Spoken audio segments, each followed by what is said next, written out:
Magandang araw sa inyong lahat. Narito na ang pinakabagong weather update natin ngayong araw ng Friday, April 10. May mga pagbabago sa forecast ng bagyo na minomonitor natin at sinasabi ng mga eksperto posible itong umabot sa super typhoon category. Alamin natin ang pinakabagong detalye dito. Kung gusto mo naman lagi kang informed sa lagay ng panahon, huwag kalimutang mag-subscribe dito sa channel. Sa kasalukuyan, ang ridge pa din ng high pressure area o HPA ang patuloy na nakakaapekto sa northern at central Luzon. Kapag may ganitong setup, karaniwan nitong sinusuportahan ang mas mainit at mas stable na lagay ng panahon sa maraming lugar, lalo na sa unang bahagi ng maghapon. Pero mahalagang tandaan na kahit may impluensya ang HPA, hindi ibig sabihin nito na tuloy-tuloy na ang maaraw na kondisyon at wala ng tsansa ng pag-ulan. Sa forecast mismo, malinaw na ang Metro Manila at ang nalalabing bahagi ng bansa ay makararanas pa rin ng partly cloudy to cloudy skies with isolated rain showers or thunderstorms dahil sa localized thunderstorms. At ayon sa bagong datos ngayong araw, ang tropical depression sa labas ng Philippine Area of Responsibility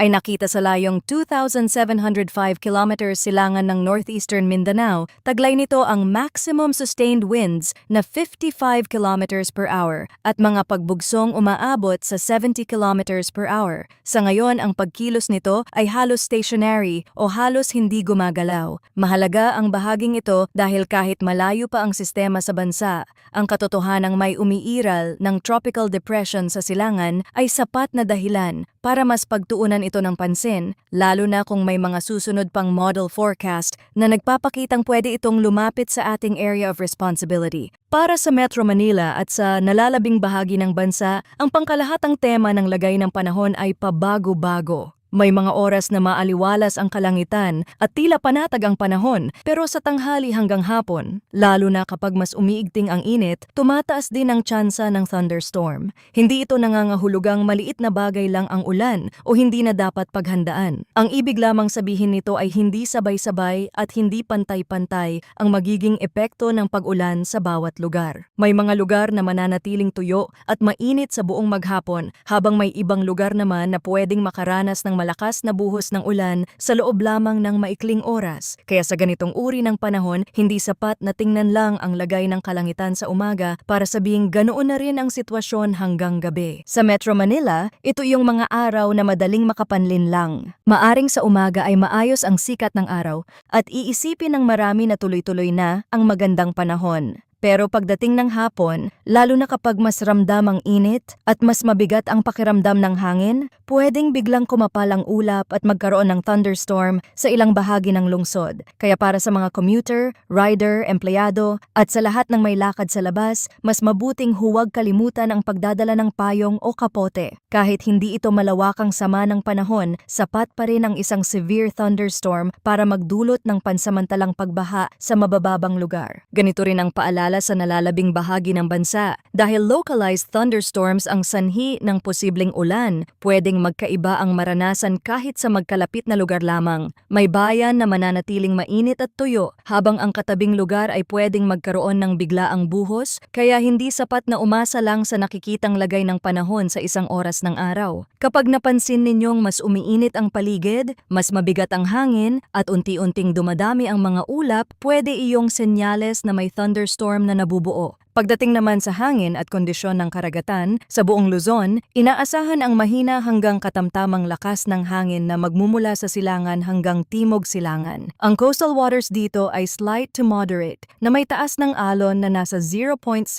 hanggang 1.8 meters. Sa nalalabing bahagi naman ng bansa, mahina hanggang katamtaman din ang hangin at ito ay magmumula sa silangan hanggang hilagang silangan. Ang mga karagatan ay slight to moderate rin na may taas ng alon na nasa 0.4 hanggang 1.8 meters. Sa pangkalahatan, hindi ito indikasyon ng napakagulong dagat, pero hindi rin ito sapat na dahilan para maging kampante ang mga gumagamit ng maliliit na bangka. Kapag may thunderstorm na mabuo sa malapit o biglang magbago ang ulap at hangin, pwede pa ding maging masama ang aktual na kondisyon sa dagat kahit hindi naman ganoon kataas ang alon base sa pangkalahatang forecast. Kaya para sa mga mangingisda at sa mga may planong bumiyahe sa dagat, mas mabuting obserbahan ang paligid at huwag ipagwalang bahala ang mabilis na pagbabago ng panahon. Kung titingnan naman natin ang temperatura at relative humidity sa nakalipas na 24 na oras, Ang pinakamababang temperatura ay 20.1 degrees Celsius at naitala ito alas 6 ng umaga. Ang pinakamataas na temperatura naman ay umabot sa 34.7 degrees Celsius alas 2 ng hapon. Ipinapakita nito na kahit sa umaga ay may kaunting ginhawa pa sa pakiramdam, pero habang tumatagal ay malinaw na umiinit ng husto ang paligid. Ang minimum relative humidity naman ay 43% at naitala alas 11 ng umaga, habang ang maximum relative humidity ay 78%